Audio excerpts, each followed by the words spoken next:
Praise the Lord. ദൈവനാമത്തിന് മഹത്വം ഉണ്ടാകട്ടെ. ഒരിക്കൽ കൂടി കർത്താവ് പരിശുദ്ധാത്മാവ് എന്ന വിഷയത്തോടുള്ള അല്ലെങ്കിൽ പരിശുദ്ധാത്മശാസ്ത്രം ആ വിഷയത്തോടുള്ള ബന്ധത്തിൽ നിങ്ങളോടുകൂടെ സംസാരിപ്പാൻ കർത്താവ് എന്നെ ഇങ്ങനൊരു അവസരം തന്നതിനെ ഓർത്ത് കർത്താവിനെ സ്തുതിക്കുന്നു. നമ്മുടെ 4ാമത്തെ സെക്ഷനിലേക്ക് നമ്മൾ പ്രവേശിക്കുകയാണ്. ഈ സെക്ഷനിൽ നമുക്ക് പരിശുദ്ധാത്മാവിന് പഴയ നിയമത്തിൽ കൊടുത്തിരിക്കുന്ന അല്ലെങ്കിൽ ആലങ്കാരികമായി കൊടുത്തിരിക്കുന്ന ചില പദങ്ങൾ, അത് പുതിയ നിയമത്തിലും പഴയ നിയമത്തിലുമുണ്ട്.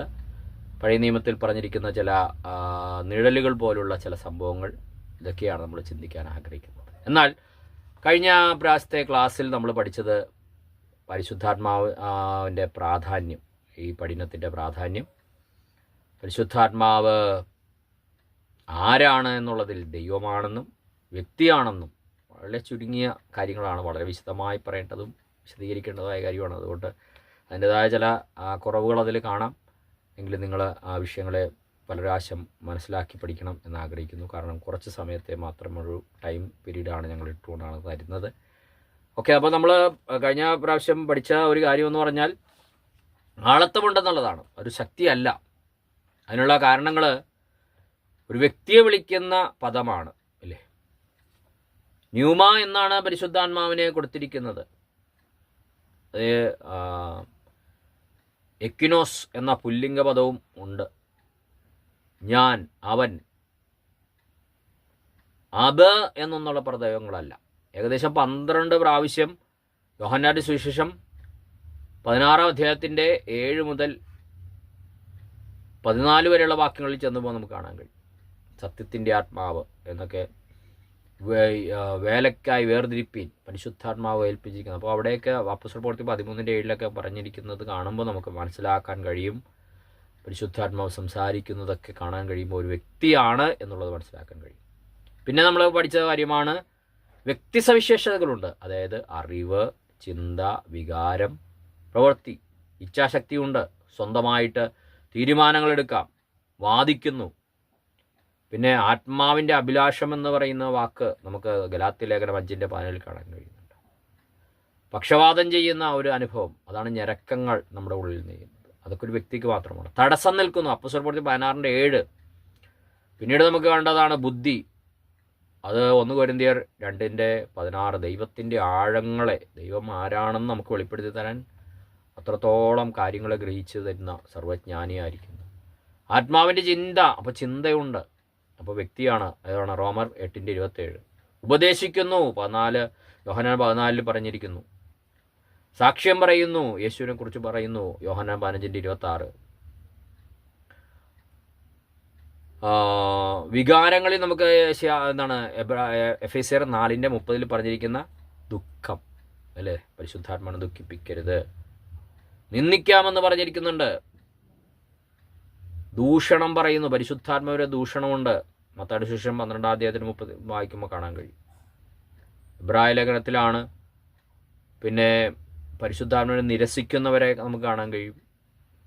പരിശുദ്ധാത്മാവിനെ കെടുത്തുന്നവർ, പരിശുദ്ധാത്മാവിനോട് മറുത്തു നിൽക്കുന്നവർ, ഇതൊക്കെ എതിർപ്പുള്ള പദങ്ങൾ കാണുമ്പോൾ ഒരു വ്യക്തിയോട് കാണിക്കുന്ന വിഷയങ്ങളായിട്ട് നമുക്ക് കാണാൻ കഴിയും. പിന്നെ നമുക്ക് പരിശുദ്ധാത്മാവിൻ്റെ പ്രവർത്തികളിൽ നമുക്ക് കാണാൻ കഴിഞ്ഞ പല കാര്യങ്ങളുണ്ട്. സൃഷ്ടിപ്പ് മുതൽ നിത്യതയിൽ നിത്യനായിരിക്കുന്ന കാര്യങ്ങളെക്കുറിച്ചൊക്കെ ചിന്തിക്കുമ്പോൾ നമുക്കത് മനസ്സിലാക്കാൻ കഴിയും. ഉപദേശിക്കുന്നതും നടത്തുന്നതും പ്രബോധിപ്പിക്കുന്നതും അങ്ങനെയുള്ള വിവിധ മേഖലകളെക്കുറിച്ച് നമ്മൾ ചിന്തിച്ചു. ഔദ്യോഗിക സ്ഥാനത്തേക്ക് നോക്കിയാൽ ചില കാര്യങ്ങൾ കാണാൻ പറ്റും. കാര്യസ്ഥൻ എന്ന പദമാണ് കൊടുത്തിരിക്കുന്നത്. പിന്നെ നമുക്ക് സഭയുടെ ഒരു കൗൺസിലിംഗ് കൂടിയപ്പോൾ അപ്പോസ്തല പ്രവൃത്തി 15-ാം അധ്യായത്തിൽ പരിശുദ്ധാത്മാവ് അവിടെ ഉണ്ടായിരുന്നു. യേശുവുമായിട്ടുള്ള ബന്ധം 16:14 കാണാൻ പറ്റും. ത്രിയേക ദൈവവുമായിട്ടുള്ള ബന്ധമാണ് നമുക്ക് വ്യക്തിയാണെന്നുള്ള മറ്റൊരു ഇത്. മത്തായിയുടെ സുവിശേഷം 28-ാം അധ്യായത്തിൻ്റെ 19, 2 കൊരിന്ത്യർ 13:4. രക്ഷ യേശുവിനോടുകൂടെ തന്നെ ചെയ്ത കാര്യങ്ങളോടുള്ള ബന്ധത്തിൽ തൻ്റെ ജനനത്തിൽ ലൂക്കോസ് 1:35 അതിൽ യേശയ്യാവ് 48:16 കാണാൻ കഴിയുന്നുണ്ട്. യേശു ക്രിസ്തുവിൻ്റെ സ്നാനത്തിൽ പ്രാവെന്ന പോലെ ഇറങ്ങി വന്നത് മത്തായി 13. തൻ്റെ പേരിൽ അഭിഷേകമായിട്ട് ഇറങ്ങി വന്നത് അപ്പോസ്തല പ്രവൃത്തി 10:38 വാക്യം. ശുശ്രൂഷകൾ 2 കൊരിന്ത്യർ 3-ാം അധ്യായത്തിൽ കാണാൻ കഴിയുന്നുണ്ട്. വെളിപ്പാട് പുസ്തകം 7:6 കൂടി അതിനോട് ചേർത്തൊന്ന് വായിച്ചാൽ നല്ലതാണ്. പണികൾ ചെയ്യുന്നു, ഒരു വ്യക്തിയാണ് ചെയ്യുന്നത്. എഫേസ്യർ 2:20. അപ്പോൾ കാര്യസ്ഥൻ എന്ന് പറയുമ്പോൾ പ്ലാരക്ലിറ്റസ്, അതിന് പല എന്ന് പറഞ്ഞാൽ അരികിലേക്ക് ക്ലിറ്റസ് വിളിക്കുക, അരികിലേക്ക് സഹായത്തിനായി തുണ വന്ന് നമ്മളെ സഹായിക്കുന്ന യേശുവിനെ പോലെ മറ്റൊരു സഹായകൻ എന്നാണ്. ആശ്വാസപ്രദൻ, പ്രബോധനം കൽപ്പിക്കുന്നവൻ. അപ്പോൾ തന്നെ പാരക്കലിയോ എന്ന് പറയുന്ന സമീപസ്ഥൻ എന്നൊരു ഗ്രീക്ക് പദം അതിൻ്റെ അർത്ഥമുണ്ട്. തീജ്വാല പോലെ പ്രശ്നങ്ങൾ വരുമ്പോൾ അതിനെ ഊതി ഇല്ലാതാക്കാൻ, അല്ല എങ്കിൽ തീജ്വാലയെ ഊതി കത്തിക്കാനും കഴിയുന്നവനാണ്. പിതാവിനെ പോലെ നമുക്ക് ആശ്വാസം തരുന്നവനാണ്. ആമേൻ. ധൈര്യം നമ്മളിൽ നൽകിത്തരുന്ന പരിശുദ്ധാത്മാവ്. ഒരു സൈന്യാധിപൻ ധൈര്യവും ഉറപ്പ് കൊടുക്കുന്നത് പോലെ നമ്മുടെ ജീവിതത്തിൽ ആശ്വാസവും പ്രബോധനവും ഒക്കെ തന്ന് നമ്മളെ നടത്തുന്നതാണ്. മറ്റു ആരെങ്കിലും നമ്മളെ എന്തെങ്കിലും പറഞ്ഞ് മടുപ്പിച്ച് നിശാരരാക്കി കഴിയുമ്പോൾ വാക്കിലൂടെ, വചനത്തിലൂടെ നമുക്ക് ബലം തന്ന് പ്രതിരോധം തീർത്ത് നമ്മൾ ജയത്തോടെ നടത്തുന്ന പരിശുദ്ധാത്മാവ്. സത്യത്തിൻ്റെ ആത്മാവ് എന്നാണ് പറഞ്ഞിരിക്കുന്നത്. സത്യം പ്രവർത്തിക്കുകയും സത്യം നടപ്പിലാക്കുകയും ചെയ്യുന്നതാണ്. ബോഷ്ക്ക് നടപ്പിലാക്കുന്നതാണ് പിശാചിൻ്റെ പരിപാടി. യേശുവിൻ്റെ മകനാണെന്ന് നമ്മോട് സാക്ഷ്യം പറയുന്ന, അബ്ബാപിതാവേ എന്ന് വിളിപ്പാനുള്ള പുത്രത്വത്തിൻ്റെ ആത്മാവായിട്ട് നമുക്ക് ക്രിസ്തുവിൻ്റെ സ്ഥാനാതിഥികളായി നിർത്തുവാനായിട്ട് ഇടയാക്കുന്നതൊക്കെ പരിശുദ്ധാത്മാവാണ്. അങ്ങനെ പരിശുദ്ധാത്മാവിൻ്റെ വ്യക്തിത്വത്തെക്കുറിച്ചാണ് നമ്മളൊന്ന് ചുരുക്കമായിട്ട് ചിന്തിച്ചത്. നമുക്ക് പഴയ നിയമത്തിലെ ചില സദൃശ്യങ്ങളൊക്കെ ഉള്ള ബന്ധത്തിലൊന്ന് ചിന്തിച്ച് നോക്കാം. ഇത് ചിലരെ യോജിക്കണമെന്നില്ല, അത് അവരുടെ യുക്തിക്ക് ഞങ്ങൾ വിടുകയാണ്. അബ്രഹാമിൻ്റെ ഒരു ബാല്യക്കാരനെ കുറിച്ച് ഉൽപ്പത്തി പുസ്തകം 24 അധ്യായത്തിൽ പറയുന്നുണ്ട്. അബ്രഹാം തൻ്റെ മകനെ വിവാഹം കഴിപ്പിക്കാൻ ആഗ്രഹിച്ചു. ദാസനോട് പറഞ്ഞു, നീ കാണുന്ന പെങ്കൊച്ച് ഇവനെ അങ്ങോട്ട് തിരിച്ചു കൊണ്ടുപോകാത്ത ഒരു പെങ്കൊച്ചായിരിക്കും. അങ്ങനെ അവിടെ ചെന്നു. അവിടെ വെച്ച് ഒരു പ്രാർത്ഥനയൊക്കെ പ്രാർത്ഥിക്കുന്നുണ്ട്. അപ്പോഴാണ് ഇസ്ഹാക്ക് വിവാഹം കഴിക്കാൻ ദൈവം കണ്ട റിബേക്കയെ അവിടേക്ക് കൊണ്ടുവരുന്നു. അങ്ങനെ റിബേക്കയെ ആണ് മനസ്സിലാക്കിയപ്പോൾ റിബേക്കയെ ആഭരണങ്ങൾ അണിയിക്കുകയാണ്. അതിനുശേഷം ലാബാനെ ചെന്ന് കാണുന്നു. ലാബാനോട് പറയുകയാണ്, എനിക്ക് എത്രയും വേഗത്തിൽ തിരിച്ചു പോകണം, അതുകൊണ്ട് ഇവിടെ വേഗം വിടണമെന്ന് പറഞ്ഞു. ലാബാനും കുറച്ച് സാധനങ്ങളെ കൊടുത്തു. ഇവിടെ അവിടെ ഇസഹാക്കനുള്ളതായ കാര്യങ്ങൾ എന്തൊക്കെയാണെന്നുള്ളത് പറഞ്ഞു കൊടുത്ത് തിരിച്ചു കൊണ്ടിരുന്നൊരു കാഴ്ചയാണ്. പിതാവായ ദൈവം പരിശുദ്ധാത്മാവിനെ സഭയെ അന്വേഷിച്ച് ഭൂമിയിലേക്ക് കൊണ്ടുവരികയും ഇവിടെ വെച്ച് പരിശുദ്ധാത്മാവ് കൃപാവരങ്ങളും മറ്റുള്ള പരിശുദ്ധാത്മാവിൻ്റെ ഫലങ്ങളും വചനം കൊണ്ട് ശുദ്ധീകരിച്ച് ഇസഹാക്കിന് ആകുന്ന യേശുവിന് വേണ്ടി ഇവിടെ വെച്ച് ഒരുക്കി തിരിച്ചു കൊണ്ടുപോവുകയാണ്. ഇവിടെ പറയേണ്ട 10 ദിവസം ഇവിടെ നിർത്തിയിട്ട് വിടാൻ പറയും. അപ്പോൾ അവളോട് ചോദിക്കാൻ പറയും. അപ്പോൾ അവൾ പറയുന്നത്, എനിക്ക് 10 ദിവസം ഒന്നും നിൽക്കണ്ട, വേഗം പോയി കാണണമെന്നുള്ള ആഗ്രഹമാണ്. ഇന്ന് സഭയോട് ചോദിച്ചാൽ എന്താണ്? അയ്യോ കർത്താവ്, ഞാൻ ഭൂമിയുടെ തറക്കല്ലിട്ടേ ഉള്ളൂ, മകളുടെ കല്യാണം നടത്തിട്ടില്ല, എഞ്ചിനീയറിംഗ് പഠിച്ചിട്ട് അവനൊരു ഡോക്ടറായി കണ്ടിട്ടോ അല്ലെങ്കിൽ എഞ്ചിനീയറായി കണ്ടിട്ടോ മതി, കർത്താവ് വരണോ എന്നുള്ള ആഗ്രഹിച്ചിരിക്കുന്ന പോലെയാണ് പലരും. പക്ഷേ റിബേക്ക കാണിക്കുന്നത് എന്താണ്? ഈ അബ്രഹാമിൻ്റെ ദാസനിലൂടെ കേട്ടതും കൊണ്ടുവന്നതുമായ കാര്യങ്ങളിലൂടെ ഇതുപോലെ പരിശുദ്ധാത്മാവ് യേശു ക്രിസ്തുവിനെ വരച്ച് കാണിച്ചു. അത് കണ്ടപ്പോൾ പിന്നെ നമുക്ക് ആഗ്രഹം അവനെ കണ്ടാൽ മതി എന്നുള്ളതായി. എസ്തേറിന്റെ പുസ്തകത്തിൽ നമുക്ക് അറിയാവുന്ന സംഭവമാണ്.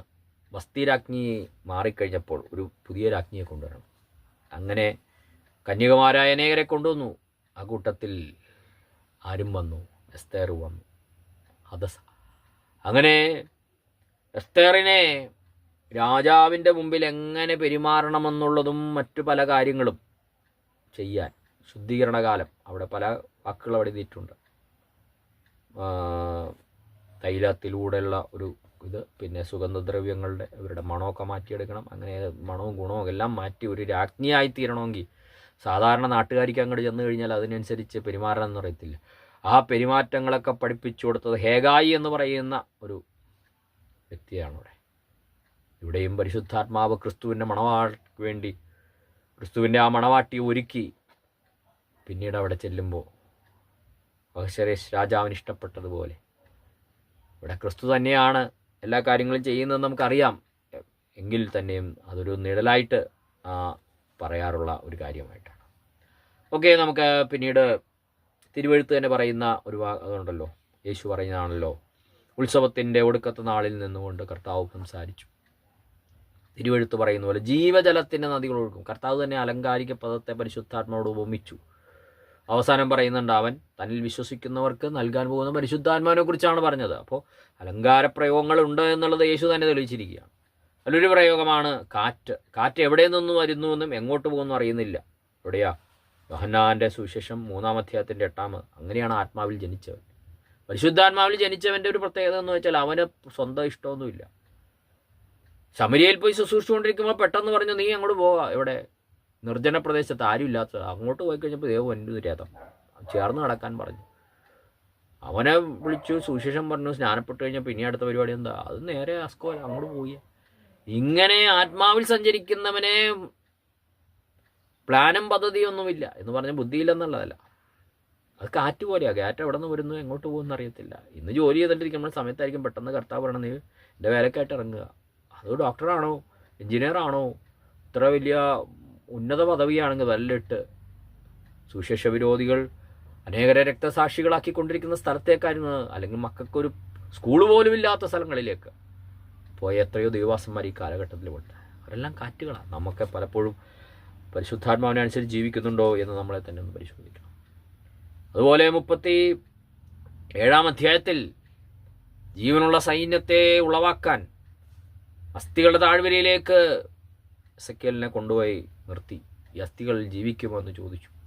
നമുക്ക് അവിടെ കാണാൻ കഴിയുന്നൊരു കാര്യം, നീ അറിയുന്നു കർത്താവ് എന്ന് താൻ പറഞ്ഞപ്പോൾ, താൻ പ്രവചിക്കാൻ പറഞ്ഞു, താൻ പ്രവചിച്ചു കഴിഞ്ഞപ്പോൾ ഇതാ ത്വക്കും മാംസവും എല്ലാം പൊതിഞ്ഞ് ശവശരീരങ്ങൾ കിടക്കുക.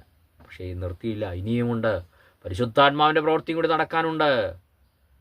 ഈ നിഹിതന്മാർ ജീവിക്കേണ്ടതിന് ഇവരുടെ മേൽ ഊതുക എന്ന് പറഞ്ഞപ്പോൾ പരിശുദ്ധാത്മാവ് വന്നു. അവർ ഒരു സൈന്യമായിട്ട് എഴുന്നേറ്റ് നിൽക്കുകയാണ്, വാളും വസ്ത്രങ്ങളും ഒക്കെ ആയിട്ട്. അവർ കണ്ട പരിശുദ്ധാത്മാവാണ് രൂപാന്തരം വരുത്തുന്നത്. അതിൻ്റെ ഒരു പ്രതിരൂപമാണ്. വെറും അസ്ഥികളായെന്ന് പറഞ്ഞ് അല്ലെങ്കിൽ ഇനി ഒന്നും പ്രതീക്ഷിക്കാനില്ലെന്ന് പറയുന്ന സ്ഥാനത്ത് പരിശുദ്ധാത്മാവും വചനവും പ്രവർത്തിക്കുമ്പോൾ എത്രയോ മാറ്റങ്ങളുണ്ടായി. ഇരുണ്ട ലോകത്തെ മാറ്റിമറിച്ചതായ ഈ സമൂഹത്തിൽ ഏറ്റവും കൂടുതൽ, കഴിഞ്ഞ ദിവസം ഒരു പെങ്കൊച്ച് പറഞ്ഞു, മതങ്ങൾക്ക് ഈ ലോകത്തിലൊന്നും ചെയ്യാൻ പറ്റില്ല, സയൻസാണ് വലിയ കാര്യങ്ങൾ ചെയ്യുന്നത്. പക്ഷെ അവർക്ക് അറിവില്ലായ്മ എന്നാണ് പറഞ്ഞത്. ഇന്ത്യയിലുള്ള ഈ മിഷണറിമാർ വന്നില്ലെങ്കിൽ ഇന്ത്യ ആയിരിക്കില്ലായിരുന്നു അവർ ചെയ്ത കാര്യങ്ങൾ. ഇന്ന് ലോകത്തിൽ ആശുപത്രികൾ വരാൻ കാരണം എന്താണ്? നിയമസംഹിതകൾ ഇത്ര നല്ല ഇത് വരാനുള്ള കാരണം എന്താണ്? അനാഥാലയങ്ങൾ വരാനുള്ള കാരണം എന്താണ്? മറ്റുള്ളവരെ സഹായിക്കാനുള്ള കാര്യങ്ങളൊക്കെ വന്നതിൻ്റെ അടിസ്ഥാനം എന്താണ്? അത് ബൈബിളാണ്, അത് യേശുവാണ്, അത് അവരിലൂടെ പ്രവർത്തിച്ച പരിശുദ്ധാത്മാവാണ്. ദൈവം ഒരു മതത്തെ നമ്മൾ കാണുന്നില്ല, മാർഗമാണ് യഥാർത്ഥത്തിൽ ലോകത്തിൽ മാറ്റം വരുത്തുന്നത്. നരഭോജികളെ നരസ്നേഹികളാക്കി തീർത്ത, ചെങ്കൽ ചൂളയിലുണ്ടായിരുന്ന ഗുണ്ടകളെ ആർക്കും രൂപാന്തരപ്പെടുത്താൻ കഴിയാതിരുന്നപ്പോൾ രൂപാന്തരപ്പെടുത്തിയ ശക്തിയാണ്. അത് ഒരു കാറ്റുപോലെ അവിടെ ചെന്നപ്പോൾ അസ്ഥികളായിരുന്നവരെ ഒരിക്കലും ഒരു ജീവനുള്ള സൈന്യമാകുമെന്ന് വിചാരിക്കാത്ത മേഖലയിൽ അത്ഭുതങ്ങളെ ചെയ്യിച്ചു. ആമേൻ. തോട്ടത്തിൽ വീശുക എന്ന് ഉത്തമഗീതത്തിൽ പറയുന്നുണ്ട്. ഇതെല്ലാം വിവരിക്കാനുള്ള സമയമില്ല. അപ്പോസ്തല പ്രവൃത്തി 2:2 കൊടിയ കാറ്റ് പോലെ ആയിരുന്നു അവിടെയും എന്ത് വന്നത്, പരിശുദ്ധാത്മാവിനെ കാണാൻ കഴിയുന്നത്. പിന്നെ പറഞ്ഞിരിക്കുന്നൊരു പദമാണ് അഗ്നി. ഈ കാലഘട്ടത്തിൽ അഗ്നിയെക്കുറിച്ച് വളരെയധികം വിമർശനങ്ങളും പ്രശ്നങ്ങളൊക്കെ വരുന്നുണ്ട്. അഗ്നി നാളം പോലെ എന്നാണ് പറഞ്ഞത്. അഗ്നി സ്നാനമാണെന്ന് പറയാൻ പറ്റൂ? അത് നരകമാണോ ശുദ്ധീകരണമാണോ എന്ന് ഒരു വാദം നടന്നുകൊണ്ടിരിക്കുക. എന്നാൽ അതിൻ്റെ ഗ്രീക്ക് നോക്കുമ്പോൾ നമുക്ക് കാണാൻ കഴിയുന്നത് അവൻ പരിശുദ്ധാത്മാവിനാലും അഗ്നിയാലും, അവിടെ ഒരു ഗ്യാപ്പില്ലെന്നാണ്. വെള്ളത്താലും വചനത്താലും ജനിച്ചില്ല എന്ന് പറയുന്ന പോലെയാണെന്ന് പറയുന്നവരുണ്ട്. എന്തായാലും നരകമാണെന്ന് വിശ്വസിക്കുന്ന കുറച്ച് പേരുണ്ട്. അത് താഴോട്ട് പറഞ്ഞിരിക്കുന്നു, ഉദാഹരണം നോക്കിക്കൊണ്ട് പറയുന്നുണ്ട്. അത് നിങ്ങൾക്ക് ഇഷ്ടമാണെങ്കിൽ അങ്ങനെ വിശ്വസിക്കും. അല്ല, ശുദ്ധീകരണമാണെന്നുണ്ടെങ്കിലോ മലിനതകളെ മാറ്റുന്ന, എന്നിൽ കത്തിക്കുക എന്നൊക്കെ പറഞ്ഞ് നമ്മൾ പണ്ട് പാട്ട് പാടാറുണ്ട്. എന്ന് പറഞ്ഞാൽ നമ്മൾ ഏതാണ് യെശയ്യാവ് 4-ാം അധ്യായത്തിൻ്റെ 3-ാമത്തെ വാക്യം, നമ്മുടെ മലിനതകളെ മാറുവാൻ യാഗപീഠത്തിലെ ഒരു അഗ്നികഷ്ണം കൊണ്ടുവരുന്നായിരുന്നു യെശയ്യാവിൻ്റെ അധരത്തിലുണ്ടായിരുന്ന പാപത്തെ മാറ്റുവാനായിട്ടുള്ള ഇടയാക്കി തന്നത്.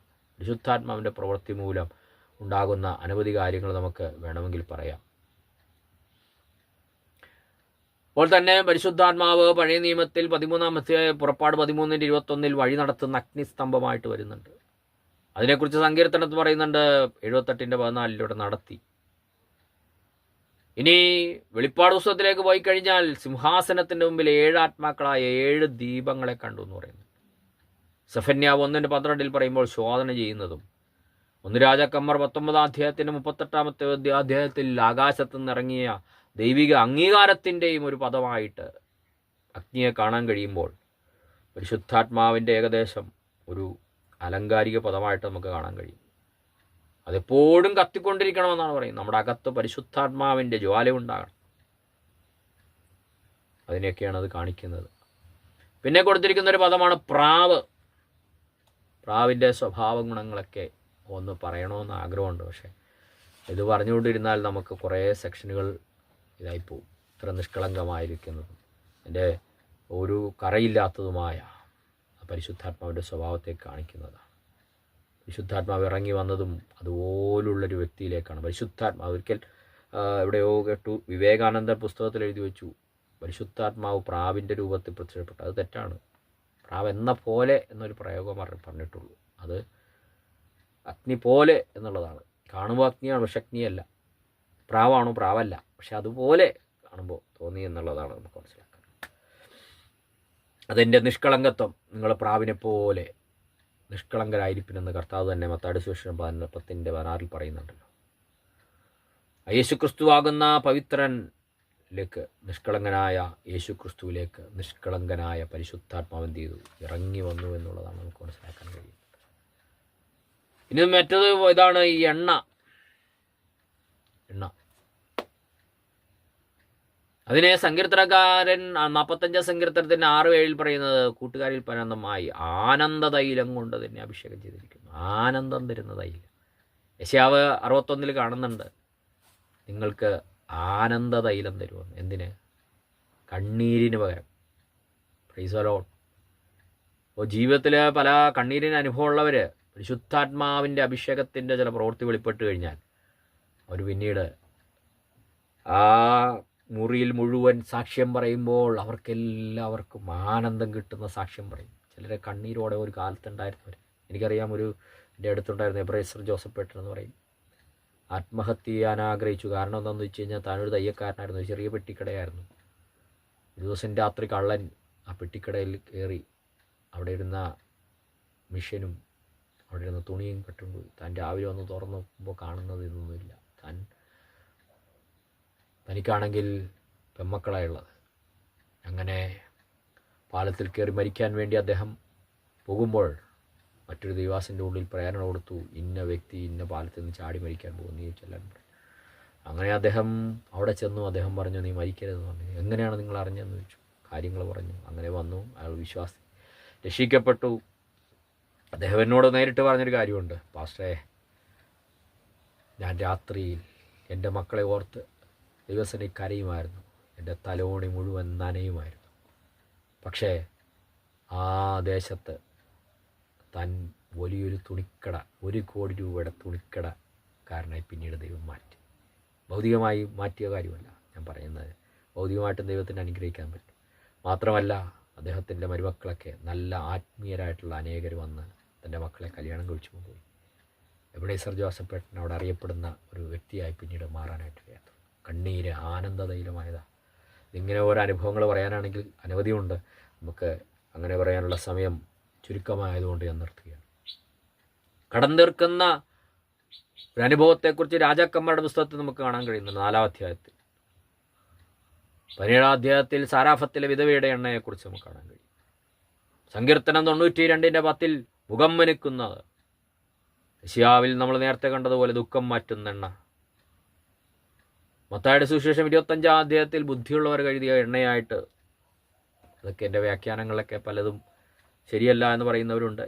നമുക്കതൊക്കെ യോജിക്കുന്നെടുത്താൽ മതിയല്ലോ. ആലയത്തിൽ പ്രകാശിപ്പിക്കുന്ന ഇടിച്ചെടുത്ത എണ്ണയെക്കുറിച്ച് നമുക്ക് കാണാൻ കഴിയും. ഭോജനയാഗത്തിൽ ഉപയോഗിക്കുന്ന എണ്ണയെക്കുറിച്ച് കാണാൻ കഴിയും. കുഷ്ഠരോഗികൾക്ക് പുരട്ടുന്ന എണ്ണയെക്കുറിച്ച് പറഞ്ഞിട്ടുണ്ട്. മുറിവിൽ പുരട്ടുന്ന ശമരിയക്കാരൻ പുരട്ടിയ സൗഖ്യത്തിൻ്റെ എണ്ണ, സമാഗമന കൂടാരത്തിൽ ഉപയോഗിച്ച എണ്ണ. ഇങ്ങനെ എണ്ണയുടെ വിഷയങ്ങളോടുള്ള ബന്ധത്തിൽ ഒലിവ് വൃക്ഷവുമായിട്ട് താരതമ്യം ചെയ്തുകൊണ്ട് സക്കായി പ്രവാചകൻ്റെ പുസ്തകത്തിലും ഇത് വളരെ ആഴമായി പറയുന്നുണ്ട്. അതെല്ലാം പരിശുദ്ധാത്മാവിൻ്റെയും അഭിഷേകത്തിൻ്റെയും അനുഭവങ്ങളുടെ മറ്റുള്ള കാര്യങ്ങളാണ്. യേശു തന്നെ നേരിട്ട് പറഞ്ഞ കാര്യമാണ്. നമ്മൾ ആദ്യം അത് ചിന്തിച്ചതാണ്. യോഹന്നാന്റെ സുവിശേഷം 7-ാം അധ്യായത്തിൻ്റെ 37-ാമത്തെ ഭാഗത്തും, ഉത്സവത്തിൻ്റെ ഒടുക്കത്തെ നാളിൽ കർത്താവ് അവിടെ നിന്നുകൊണ്ട് ദാഹിക്കുന്നവനെല്ലാം എൻ്റെ അടുക്കൽ വരട്ടെ എന്ന് പറഞ്ഞുകൊണ്ട് കർത്താവ് ജനത്തെ വിളിച്ചതും, ജീവജലത്തിൻ്റെ നദികൾ വിശ്വസിക്കുന്നവരുടെ ഉള്ളിൽ നിന്ന് തിരുവെടുത്ത് പറയുന്ന പോലെ ഒഴുകാൻ എൻ്റെ അടുക്കൽ വരാൻ പറഞ്ഞതും, അത് തന്നിൽ വിശ്വസിക്കുന്നവർക്ക് നൽകാൻ പോകുന്ന പരിശുദ്ധാത്മാവിനെ കുറിച്ചാണെന്നും അവിടെ രേഖപ്പെടുത്തിയിട്ടുണ്ട്. അപ്പോൾ തിരുവെഴുത്തുകളിൽ പറഞ്ഞിരിക്കുന്ന അനേക നദികളുണ്ട്. ഉൽപ്പത്തി പുസ്തകം 2-ാം അധ്യായത്തിൻ്റെ 10-ാം വാക്യം തൊട്ട് 4 നദികളെക്കുറിച്ച് പറയുന്നുണ്ട്. ആ 4 നദിക്കും ഓരോ ഹിതക്കൽ, ഫാത്ത്, ഫലം, അങ്ങനെ ഓരോ അർത്ഥങ്ങൾ ചിന്തിച്ച് നമുക്കത് വ്യാഖ്യാനിക്കാൻ കഴിയും. ശമരിയക്കാരത്തിയോട് പറയുന്നത്, നീ ദൈവത്തിൻ്റെ ദാനം എന്താണെന്ന് നിന്നോട് കുടിക്കാൻ ചോദിക്കുന്നവനോട് എന്താണെന്ന് പറയുന്നത്, നീ അവനോട് ചോദിക്കുകയും അവൻ നിനക്ക് ജീവനുള്ള വെള്ളം തരികയും ജീവൻ ആ വെള്ളം താൻ ചോദിച്ചപ്പോൾ കർത്താവ് പറഞ്ഞ കാര്യമുണ്ട്, അത് കുടിക്കുന്നവൻ്റെ ഉള്ളിൽ അത് അവിടെ പോയിട്ട് ജീവൻ്റെ ഉറവയായിട്ട് പുറത്തേക്ക് വിടും, പൊങ്ങി വരുന്നൊരു നീറുറവ.